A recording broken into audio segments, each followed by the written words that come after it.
All right, today we're going to tear into this really sprawling, totally wild piece of fan fiction called The Mystery Person.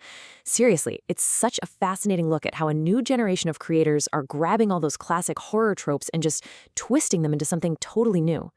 We're going to explore the whole shebang, from its super clever nods to the slasher genre to its very, very unique internet native style.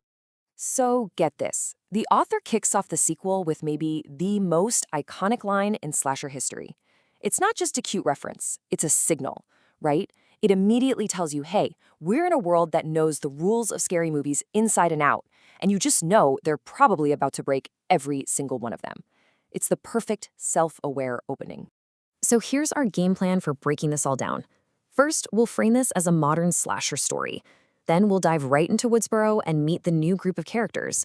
From there, we'll unmask the killers from book one, follow the survivors to college, because of course it doesn't end there, and then we'll really dig into the author's super unique voice. And finally, we'll talk about what this whole thing means for online storytelling. At its core, this story is just this awesome piece of internet culture.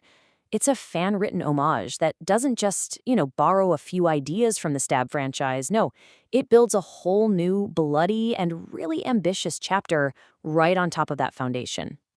And yep, The Mystery Person is pretty much the perfect example of this. You can see the author using the world of Woodsboro and the Stab movies like a creative sandbox. They're building this whole new legacy with brand new characters, new killers, and frankly, a whole new set of rules to play by. Okay, so let's get into the story itself. Let's see how this all kicks off. We're back in Woodsboro, where a new group of friends is about to get a very harsh lesson. That history, well, it has a nasty habit of repeating itself. So here's our main crew. We've got our protagonist, Amy, and her circle of friends. But right off the bat, the story sets up that classic slasher tension.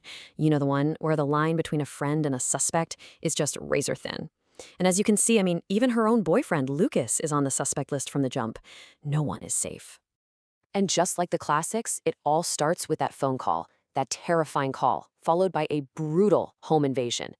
16-year-old Amy is attacked, and just like that, boom, she and her friends are thrown right into their own real-life horror movie.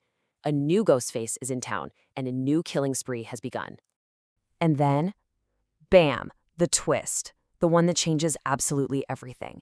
Amy's digging through her mom's stuff, and she finds a secret about her family history that is just, wow. As this text message shows, her father is Billy Loomis, one of the original Woodsboro killers. Suddenly, this isn't random anymore. This is personal, deeply personal. So that bombshell totally drives the rest of the first book, all leading up to this bloody, absolutely chaotic finale. So now, let's take a look at how this first killing spree unfolds, and more importantly, who was actually behind the Ghostface mask. You can just see how quickly things escalate, right? It starts with Amy at home. The next night, she and Ethan are attacked at the hospital, of all places. Then, on Halloween, it's another attack, this time leaving her friend Max badly hurt.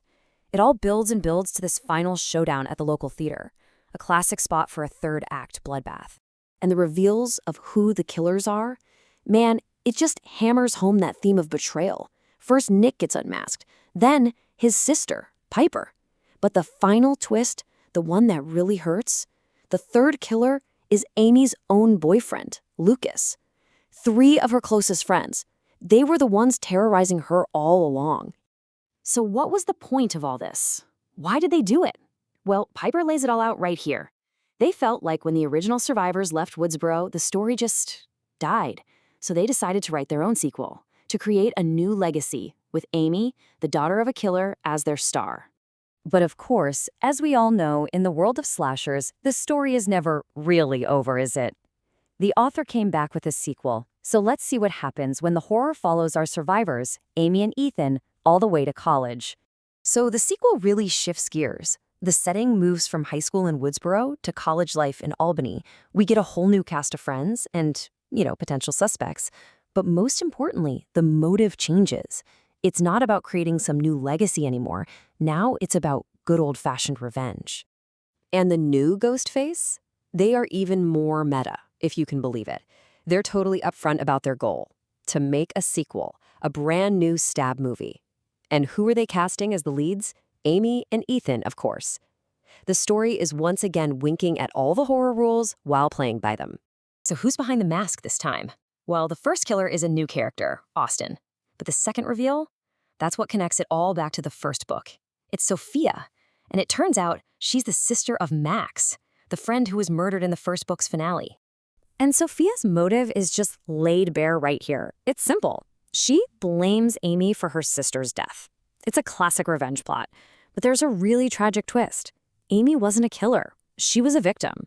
So Sophia is trying to get revenge for a death Amy didn't even cause, which just adds this whole layer of misguided tragedy to the violence. So that's the plot. But honestly, what makes this story so cool and unique isn't just what happens, but how it's all told.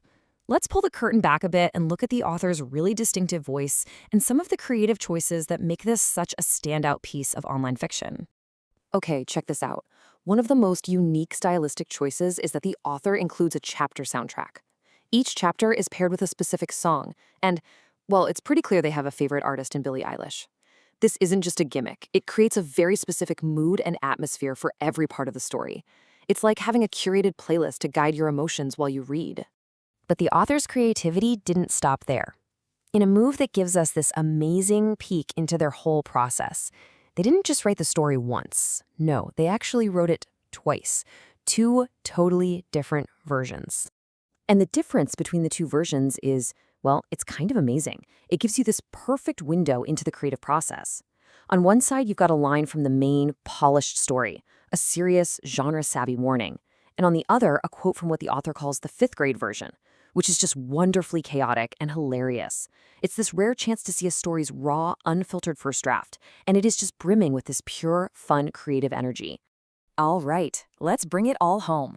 What can we take away from this huge 2-part fan epic? What does it really tell us about storytelling on the internet today? When you really step back and look at the whole narrative, these 4 key themes just pop right out. First, that constant gnawing thread of betrayal from the people closest to you.